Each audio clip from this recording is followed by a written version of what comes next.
Welcome to Life After the Feds. On this podcast, we'll dive deep into the lives of individuals who have navigated the complex journey reintegrating after incarceration. In this space, we'll discuss the barriers and breakthroughs that come with rebuilding a life after serving time. Good morning. I'm your host, Sam Sneed. And I'm Gino. I Gino, can't even hear you. can you hear me? Can you hear me still? Yes. Yeah. Can you hear me? Yeah. Yeah. Okay, I don't know. The audio had went out for a second. Okay. Today we'll be interviewing Stephon B. Go ahead and introduce yourself. All right. It's Stephon. It's Stephon Cook, aka Stephon Marino. Okay. I just say Stephon B. No. You know, Yeah. we go way back. I want to give you a little background on me and Stephon. We go way back from kids growing up, you know what I mean, in the same neighborhood. He lived on Georgetown. I lived on Georgetown. You know what I mean? We grew up in the same area, doing the same things. You know what I'm saying? Steph, I want to touch on this first. I want to ask you, what did you go to prison for, and how much time did you do? Okay, so to elaborate a little bit on the Stephon Cook, Stephon Marino. The reason why I go under Stephon Marino on Facebook is because of the case I caught. Right. So my real last name is Cook, and I went to prison in 1999 for complicity to aggravated murder and involuntary manslaughter and aggravated robbery. Right. Now, how much time did you do on that? I did 13 years on that. 13 years in a day. 13 years in a day. In a day. You know, I'm how old were you at the time at the time of this incident? I was 17. 17. So you didn't go to, just for the viewers, you didn't go to juvenile prison. You went to the adult prison. Well, what happened was, at the time, the laws, because of how the laws were, I went immediately to Faircrest. Right. So from Faircrest, I did about 8 days in Faircrest with the juveniles because I was 17, and then they bound me over, which means I went to court and they deemed me an adult, that I could stand trial as an adult. So I did about 8 days or something like that in Faircrest, and then they transferred me over to the county. Okay. So you went from the county to the state prison. How was that first initial shock of seeing the prison? Like, I'm gonna be here for a while. Well, I mean, coming from the neighborhood where we come from, it wasn't really a shock or, like scared or timid or anything like that. It was just a mental thing where I'm confined for the first time in my life, and I don't like this. I can't do nothing. I can't talk to my people. So it was a little bit of a mental conversion over into trying to get my life on track in there, because there's nothing else I could do. When no going home. So Right. yeah. All right. So we're gonna fast forward. You do 13 years. Mm-hmm. You did 13 years in prison. Bam. Okay. Now it's time to come home. Mm-hmm. You know what I mean? You still young. Well, you was what, 30? 30. 30, yeah. So yeah, you did all your 20s in prison. Yeah. Okay, yeah. come home, you're 30 years old. At that time, had you ever had a job or anything? Yeah. So yeah, I was definitely familiar with working. I had Taco Bell jobs. I don't know if you remember A&W Root Beer. I worked there. Yeah. So I did have jobs. So, the conversion as far as jobs coming from prison wasn't, nothing new to me. But Yeah. it was the fact that I couldn't get the good jobs. And I knew that. So Right. just to elaborate a little bit on the process before I came home, trying to get my mental together to come home, I think it's important that dudes that are coming home understand this point right here. I sat down and I tried to get myself together to come home. You can write plans, you can do analysis, different businesses and different things that's going on. You can talk to your dudes that's in there that was out while you was in there. They can try to give you a little understanding on what's going on with the world. But until you get here, until you get free, you can't really navigate. Right. Because it's a different picture when you sitting every day and life ain't 24 hours. You gotta pay bills. You gotta do this. You gotta do that. It's a different world, Right. So when you come home, okay, you sit there. Okay, I got 30 days left to the door, 60 days, whatever the case may be. All right, my plan is coming together. I got to get this. I got to do this. I got to do this. But when you get home, you see it's a whole different ball game now. Different ball game. Yeah. I believe that's a hindrance to us because we come home under a misconception of things. We don't understand how life really is, because we have it's altered reality. You sitting in prison and you thinking of things that you want to be the way you want them to be, and you think that you can make them like that just because you're free, and that's not true. Yeah, I definitely understand that. It was a big conversion far as reality of what I have inside of my mind, how it would be when I come back. When I get out, it's gonna go like this. This how it's gonna go. It didn't go nothing like that. It don't go like that. Your plan goes out the window. No, and you gotta, if you understand that, you understand plan A, plan B, plan C. And the same way that you had to boss up and do that time, that's the same way you're gonna have to boss up and figure it out here. True that. Did you go to a halfway house or anything? No, I never went to a halfway house. I was never privy to a halfway house because of the nature of my crime. Now, okay, do you think if you would have had to go through anything of that nature, would it have helped you? Would it have been a benefit to you? Yes, for sure. For sure. Because I think that making a slow entry back into society is what we need to do. And a halfway house helps with that. Get you on course to get your stuff together instead of catching up. I gotta catch up. I gotta go get females. I gotta go. No, you don't. Just chill out for a second. Yeah. How do they say it? From the out of the pan into the fire. Yeah. But another thing with that is, to me, it's faith. Yeah.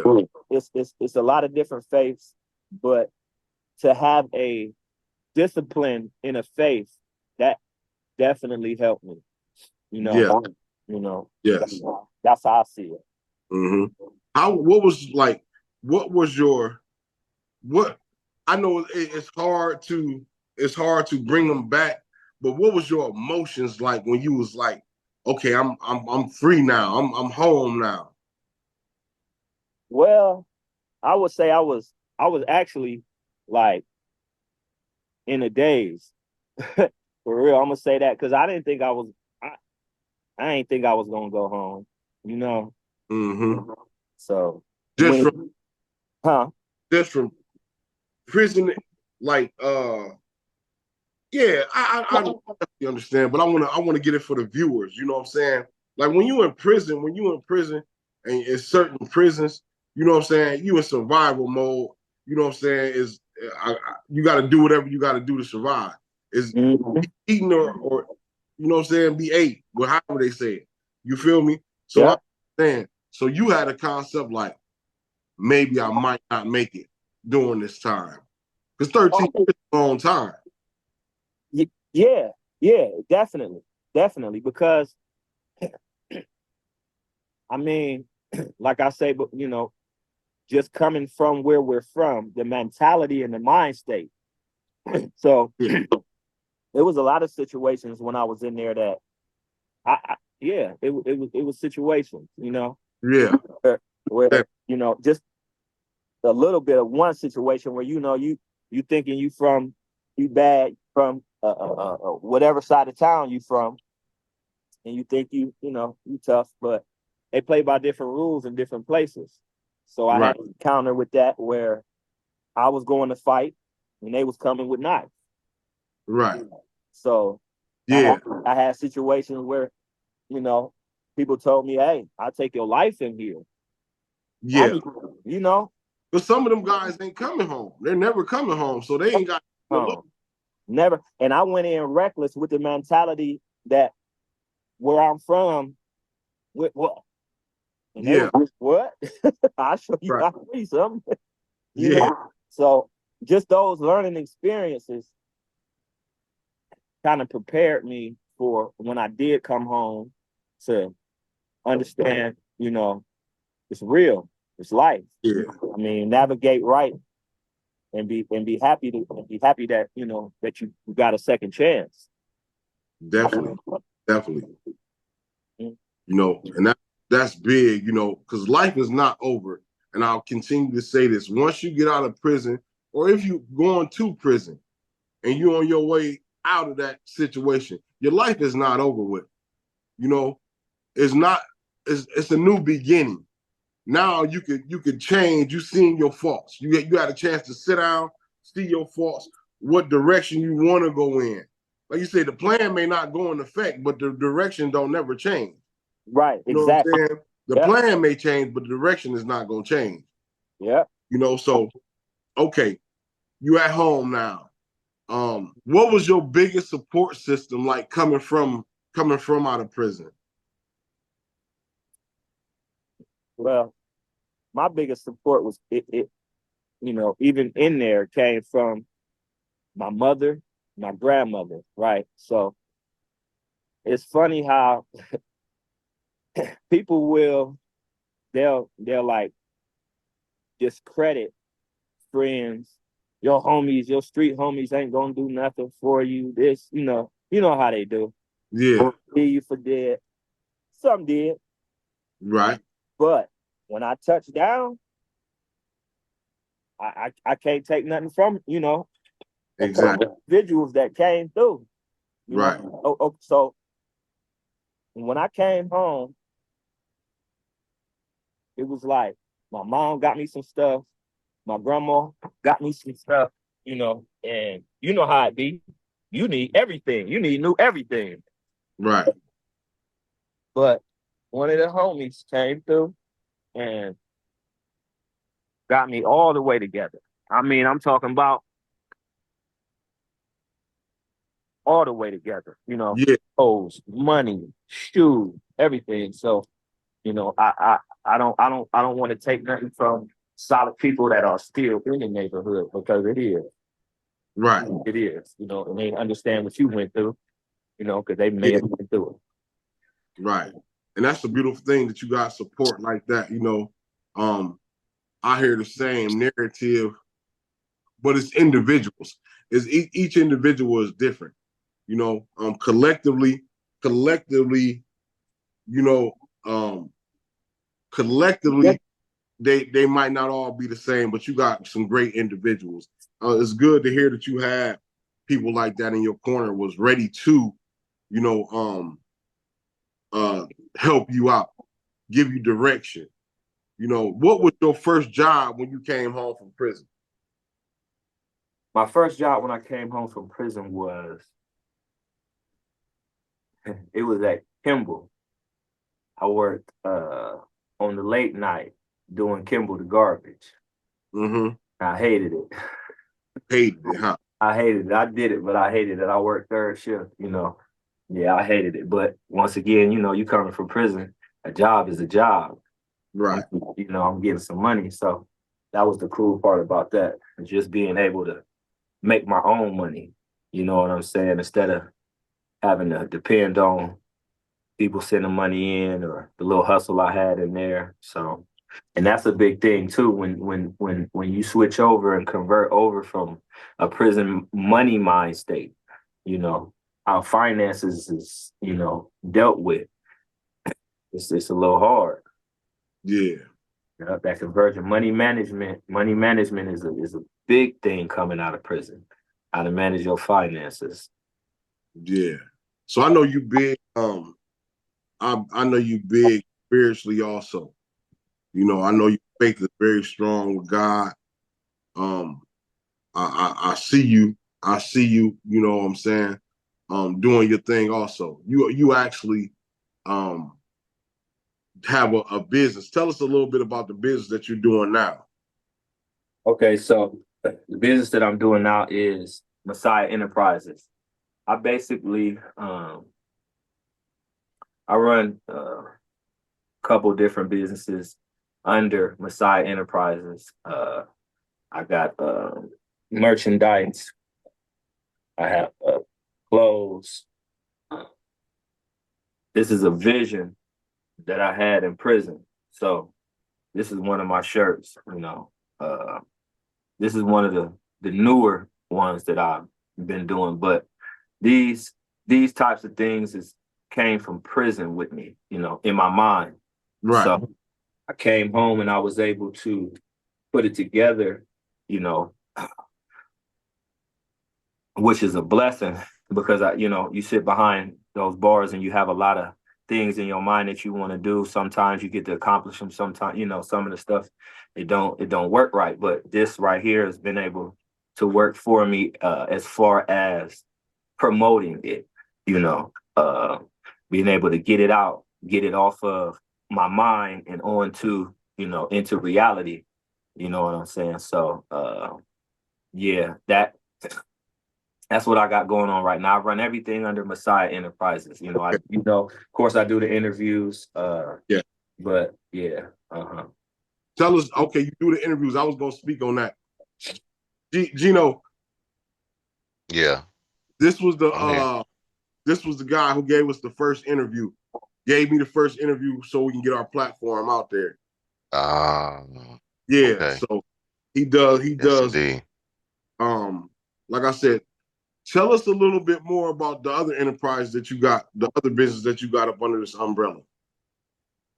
uh, it's multiple. So, like I said, the interviews, I did the interviews just to be able to started doing the interviews to be able to give a voice to people that was doing stuff that was, not being noticed in the city. I started off with the rappers, the local rappers, because, at the end of the day, that's their dream. That's what they want to do. Right. And I felt like, somebody at least can have some faith in them. You know what I mean? And Mm-hmm. at least give them a platform on the local scene, to be heard, as far as what their movement is and what they're trying to do.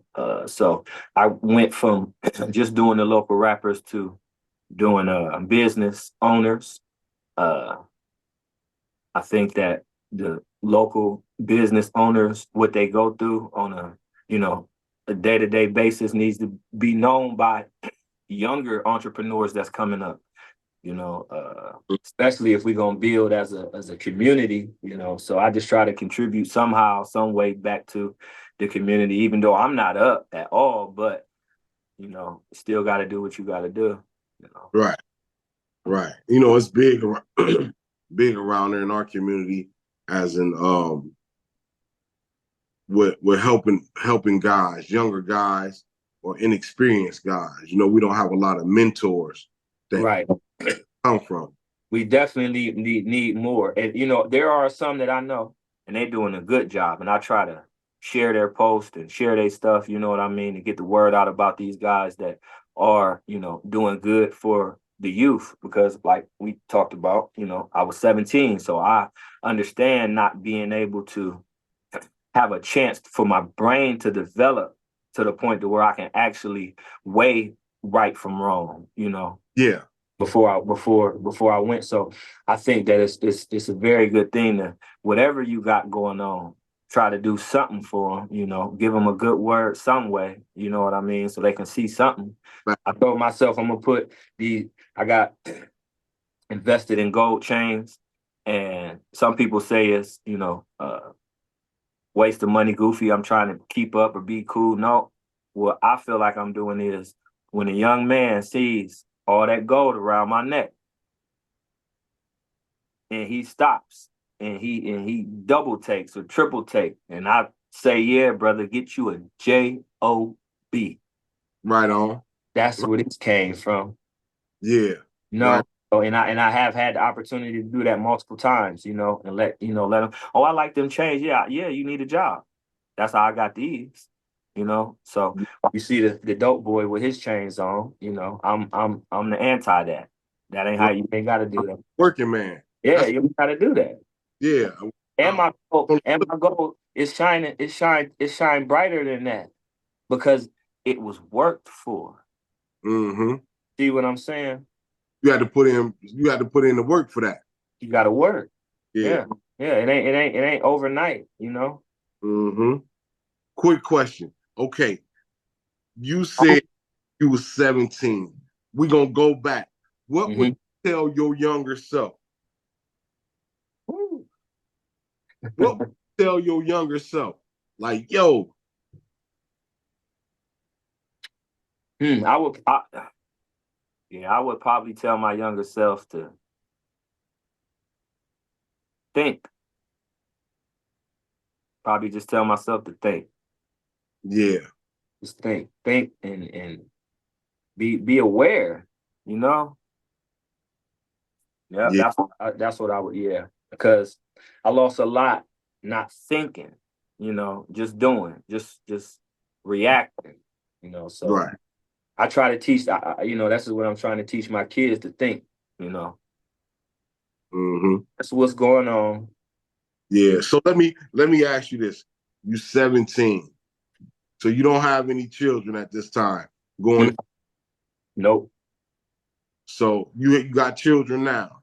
Yes. Then now that you're free, you did your time, you come home, you didn't have any children. A lot of guys go to jail and they have children. You know what I mean? And it's a transition to when you seen your children last to where they are when you release. You didn't have any children. So now you got children. You know what I'm saying? How was that? How was that being a father, and what does that mean being a father to them?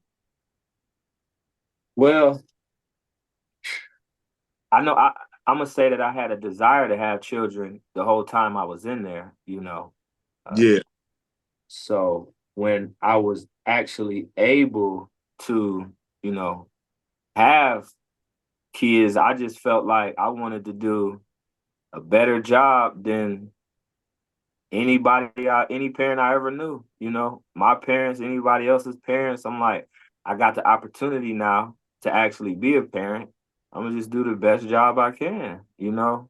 Yeah. That's how I felt about it. Like, you know, everyday dad, you know what I'm saying? Like, I wanted to be a part of the everyday life, you know what I'm saying? So Yeah. Yeah. You know, I didn't have a father in my life growing up. So one of the homies, man, I used to see him with his son, man, and I was like, man, that's it right there. right. On his son, that's it right there. Mm-hmm. I lost that I'm not gonna say opportunity, but you know, it's that window where your child is very impressionable. Right. And Yeah. that window with being with them. So you know what I mean?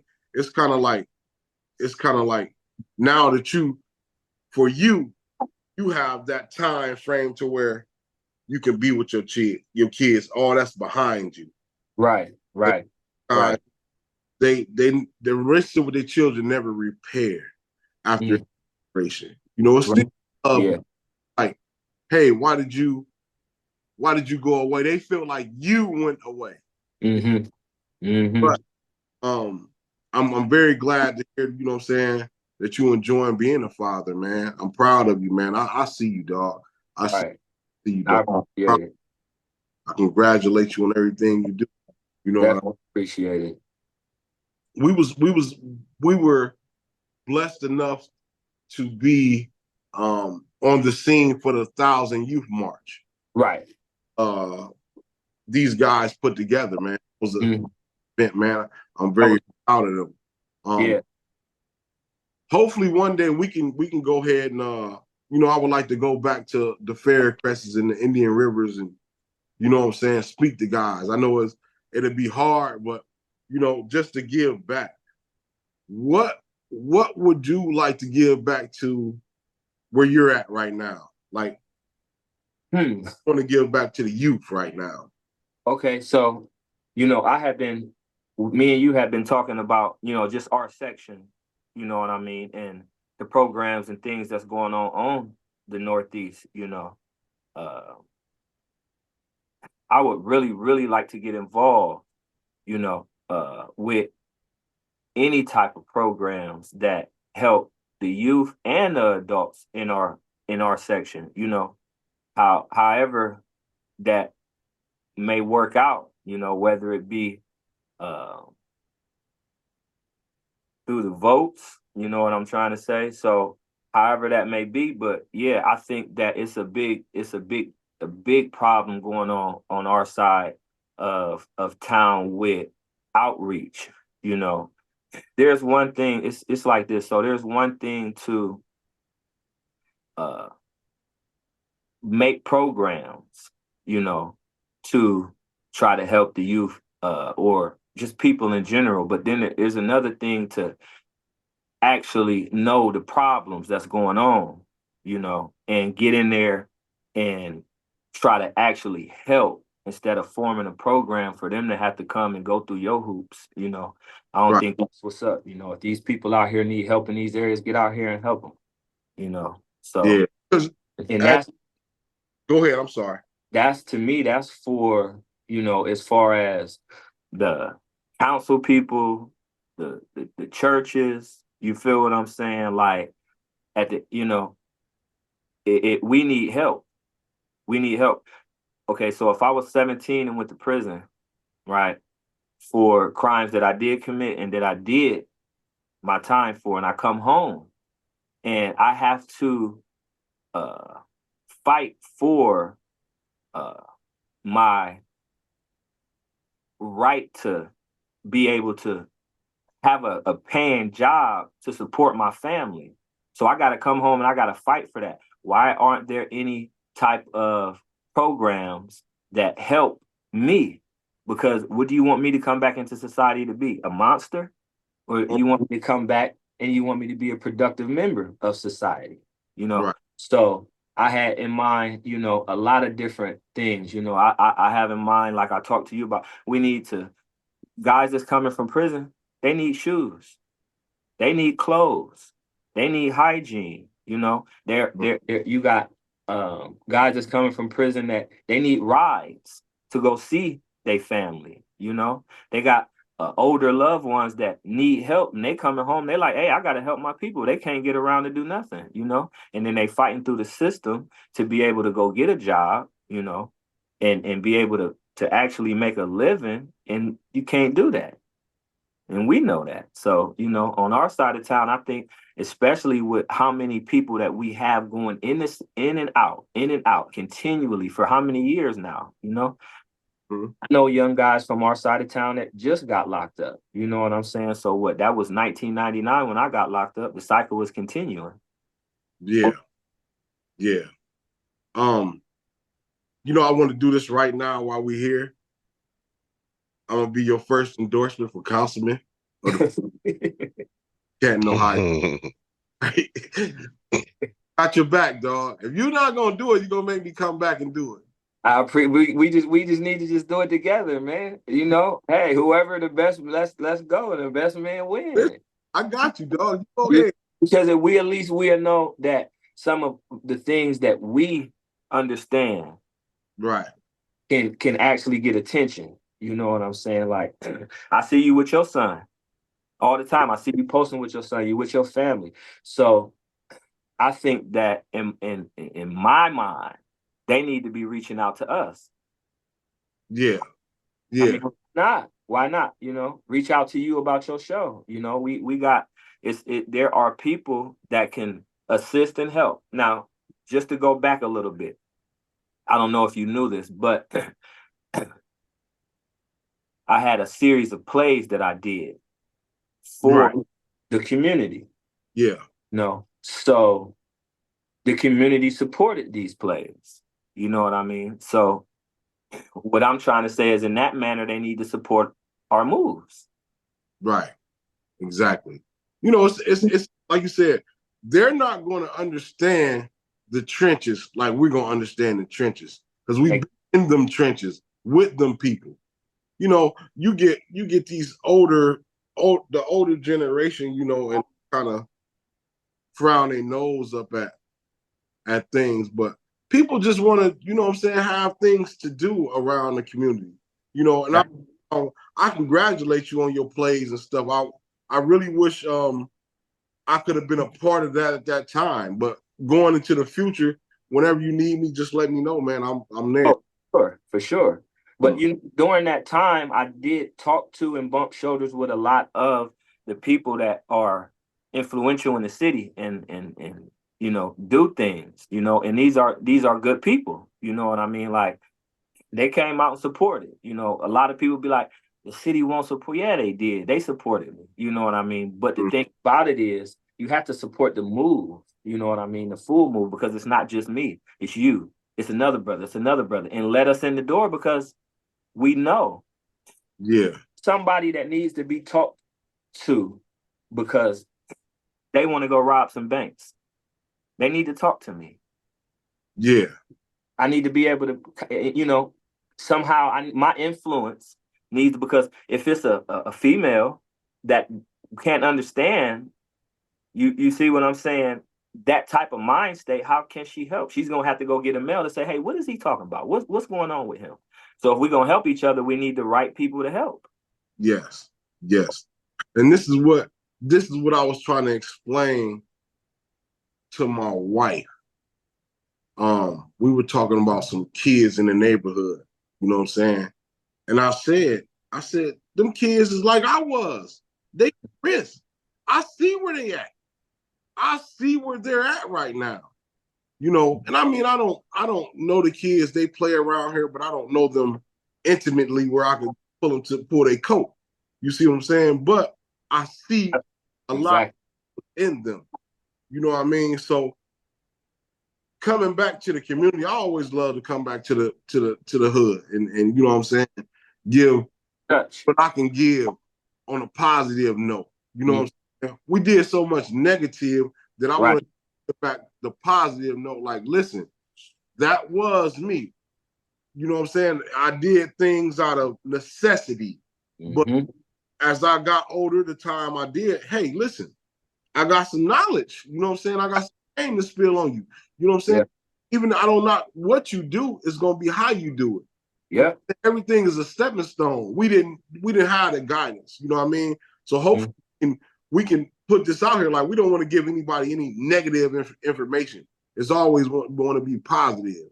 Right. End of the day, some people gonna do what they're gonna do. I think that they need fathers, you know, and if you look at what's really going on in the real picture, the father isn't in the home, you know. So if you have so many young black men without fathers in the home, like in the home, just inside the home, not, oh, I'm a dad, I see my kid every once in a while, inside the home. If you don't have this, if you don't promote this, then they're going to be out in the streets doing the same thing we were doing.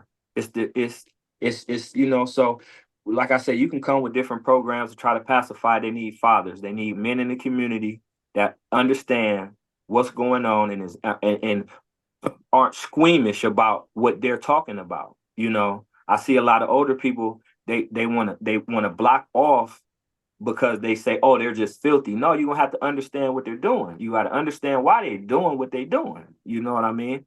Instead of just writing them off and locking them up. Right, right. And that happens to a lot of youth. You know, the answer is to lock them up. Yeah, But exactly. the problem, why is they doing it? And like you said, not a father in the home. It takes a lot for a mother to raise a child, go to work, come back home. You know what I'm saying? Bro. Keep track of, especially if they teenagers. She can't keep track of everything they doing. I take my hat off to them. These strong Black women out here that maintain jobs and they kids. I mean, if you look at it, what else? They doing their job. You know what I'm saying?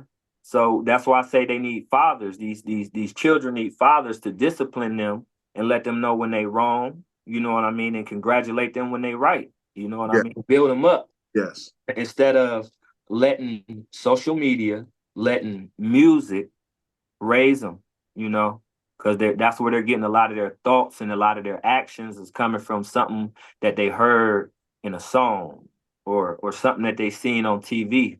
You know what I mean? You need the father to come through, cut off all the TVs, give me them phones, give me all these tabs, and read a book. Yeah, it's great. Structure is great. Yes. A child needs structure. Yes. Structure builds a man, you know, or a woman. You know what I mean? Hey, you got some type of structure. When you let them get lackadaisical, it's no telling. Yeah. So on that note, definitely. Then that could be something that, you know, we can never take the place of a child's father, but congratulating them and, you know what I'm saying, disciplining them, they need that. Definitely. I think we need a tribe mentality. We need to go back to a tribe type of mentality where, no, this is not my son, but I understand what's in your best interest, so I'm not going to be quiet. I'm going to tell you, no, don't do that. Yeah. Don't come over here and do this. When I was young, my grandfather in the neighborhood right there on Georgetown, a lot of the homies would come over and get put to work. Yeah. Just trash. Grab that, do this, do that, you know. And they'd be like, Steph, I ain't coming over there. Your granddad gonna put us to work. This is what we need in our communities now, you know? Yeah. That's hands-on. You know what I mean? definitely. All right. We're gonna go another way with this. We're gonna go another way with this. All right. So now that you've been home, what are some of the goals, short and long term, that you are implementing in your life? Well, now at this point, you know, it's been over 10 years that I've been home, but I still try to focus on the same principles and goals that I had when I came home, the things that I learned over those 13 years, you know, just discipline. Uh, I center my life in around being neat, clean, and in order. Everything. That's that. Whether it be my home, you know, my body, my kids, anything, because you can't, for me, I can't think in cluttered situations, dirty type of situations, and stuff isn't in order. You know, that's how, you know, we were in there. You got to get up, porter call. You got to make your bed. It's time for rec.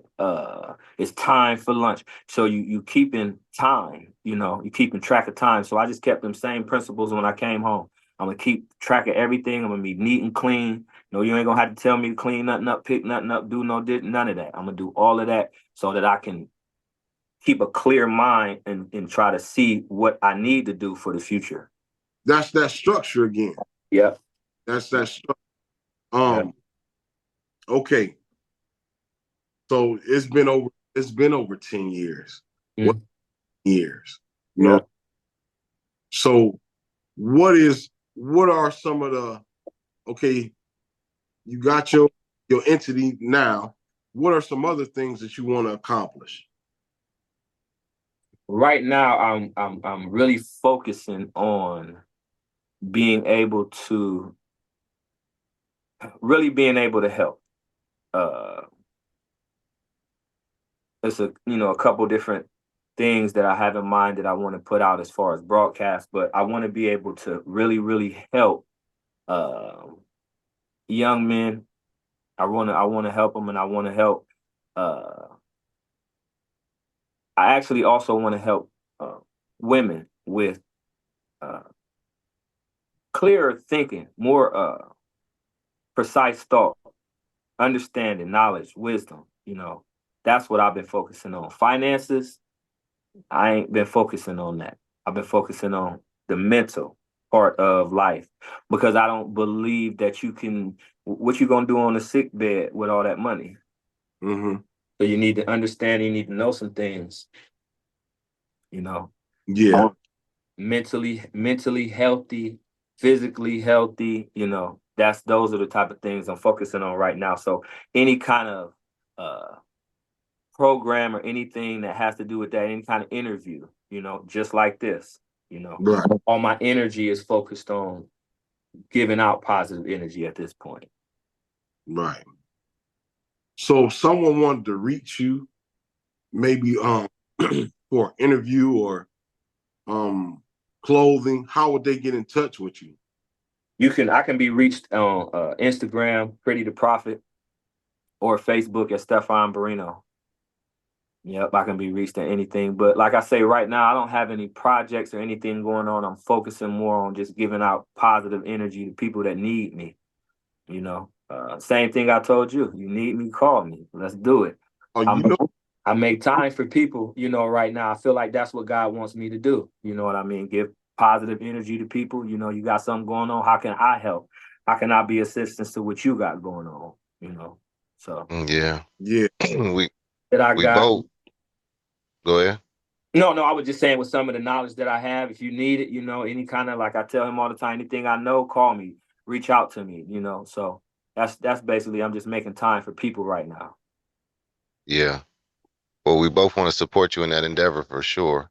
So you said they Yeah. could reach you at Pretty the Prophet on Instagram Yep, Pretty the and Prophet. Stephon Barino on Facebook. Yep. Also, too, if you can, you'll send us those links. We can put Okay. those links in the description on this video. Okay. Also, your clothing brand Uh-huh. and any other websites that you have that you want people to be able to help support you so Uh-huh. that you can have a little extra funding to be able to do these things that you want to do. I see what portion you're on. You're on the give back portion of your journey. And Yep. so I understand what's going on there. And, it's hard to give back if you don't really have too much to give. You can only give what you got. That- So we know that you have the wisdom and the information, and the understanding, but sometimes getting to places and being able to actually do something of significance, it takes a little bit of funding, and it's hard to just get someone to give it to you, but you actually have something to offer. So if people could just come support that way, that'd be great. That way they don't, some people's mindset is a little different, and I understand. They don't Mm-hmm. want to just give the money away. They want to be getting something. So Mm-hmm. this is an opportunity for them to get something and support uh, Mm-hmm. a young black clothing line, all the other business endeavor, everything that's under Messiah Enterprises. This is a way for them to support that and in turn support the future. Yeah. Yep. Yep. Yeah. For Yeah. sure.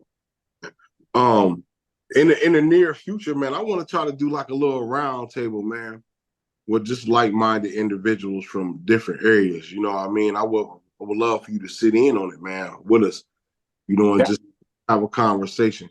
I wish we could kind of be in the same area at the same time, but that'll be kind of uh far reaching right now. Mm-hmm. Near future, in the near future, when We we can, have yeah. a round table with men like-minded that been the places that we've been to and are same direction. Right. Yep.